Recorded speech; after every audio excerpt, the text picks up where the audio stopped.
Hola, buenas tardes a todos. Como viene complicada la cursada por diversas razones, la semana pasada eh, tuvimos aquel incidente en la FADEX y esta semana tenemos la huelga y el asueto. Decidí que sería quizá útil para ustedes que yo desarrollara el teórico sobre John Stuart Mill, que sería nuestro tercer autor a considerar, eh, a través de este video que calculo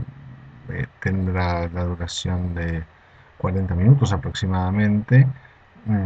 en cuatro entregas de 10 minutos que después voy a subir a un canal de YouTube y les voy a compartir el link para que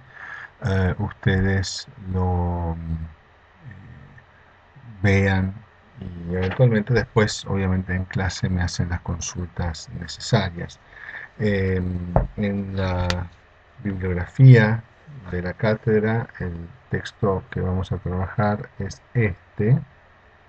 el texto sobre la libertad de John Stuart Mill, considerado como uno de los textos clásicos del liberalismo del siglo XIX. Es un texto que se publicó en 1859, eh, y que es posterior a otro texto importante, muy importante, de John Stuart Mill, que es Utilitarismo. No me voy a detener en demasiadas cuestiones biográficas sobre John Stuart Mill. Solamente diré fecha de nacimiento, fecha de muerte. Nace en 1806, muere en 1873. Es considerado uno de los padres del liberalismo clásico. Esta obra que vamos a ver sobre la libertad, de la que ustedes tienen que leer el capítulo primero, eh, es sin duda un clásico de la teoría política. eh, pero también John Stuart Mill es uno de los grandes pensadores del utilitarismo, que viene a refinar el utilitarismo más crudo, más hedonista, más centrado en la utilidad como placer o como felicidad que vimos en la clase pasada, eh, y es aquel que había desarrollado Jeremy Bentham. Hablando de Bentham, fue un gran amigo del padre de John Stuart Mill. El padre de John Stuart Mill era James Mill, y entre Bentham y James Mill hicieron del niño John Stuart Mill un pequeño niño prodigio. Sometieron a un sistema educativo basado en estímulos-respuesta, eh, es decir, básicamente en aquella idea de que se rehúye del placer y se acerca al dolor, es decir, aplicando una educación, si se quiere, fundada en el utilitarismo benthamiano de premios y castigos, muy severa, para hacer de John Stuart Mill precisamente un niño prodigio, lo cual lo llevó cerca de, cuando tenía 20, 21 años, tuvo un colapso mental, del cual le llevó un tiempo bastante prolongado recuperarse al pobre John Stuart Mill, digamos, sometido a todas estas rigores y disciplinas implacables del estudio a que lo habían puesto como conejillo de indias de algún modo. Lo cierto es que, bueno, Mill venía de una familia medianamente acomodada, de origen escocés. eh, fue, fue, fue parlamentario por el Partido Liberal, obviamente, por el Partido Whig. Eh, Además trabajó para la Compañía de las Indias Orientales, que era la que se ocupaba del comercio eh, con la India y con Extremo Oriente. um, y digamos de la burguesía, un miembro de la burguesía acomodada y sofisticada y de algún modo, eh, en cierto modo, un poco elitista, digamos una élite espiritual e intelectual de la Inglaterra de mediados del siglo XIX. Eh, Mill no puede entenderse en buena parte de sus escritos y sobre todo en el texto sobre la libertad sin la decidida intervención de su esposa Harriet Taylor. Eh, de hecho, uh, la dedicatoria de Sobre la Libertad dice se publica un año después de la muerte de Harriet Taylor, con quien había sido amigo por 20 años, y cuando Harriet Taylor enviuda, Mill se casa con ella. eh, Harriet Taylor va a ser el alma gemela de John Stuart Mill, y precisamente un año antes de la publicación de Sobre la Libertad, Harriet Taylor muere, y por eso ustedes van a ver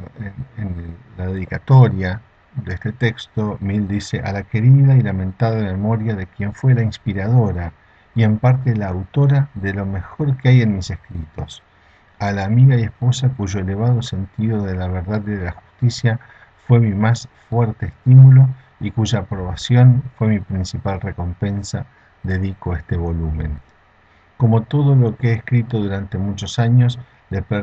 pertenece tanto a ella como a mí. ¿Mm? Y ahí sigue. Si yo fuera capaz de interpretar la mitad de los grandes pensamientos y los nobles sentimientos que han sido sepultados en su tumba, me convertiría en el medium de un beneficio tan grande para el mundo que acaso jamás pueda surgir de cualquier cosa que escriba en el futuro sin el aliento y la ayuda de su inigualable sabiduría. Es decir, lo que está reconociendo a Camille es que, y hay cartas anteriores de Mill a Harriet Taylor, donde dice, bueno, sería bueno que finalmente pongamos por escrito las cosas que hemos estado discutiendo sobre la libertad, eh, de modo que digamos, uno podría decir, aunque no se puede probar, que este es un texto digamos, coescrito por Mill y por Taylor, eh, por lo menos discutido por ambos, y yo soy de los que,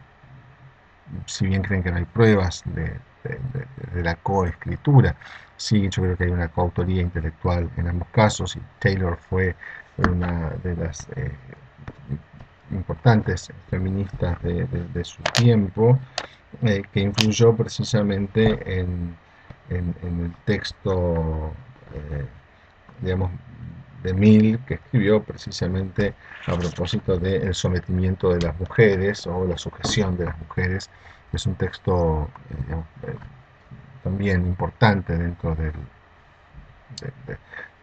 canon miliano. Pero ahora vamos a detener solamente en este texto sobre la libertad de John Stuart Mill.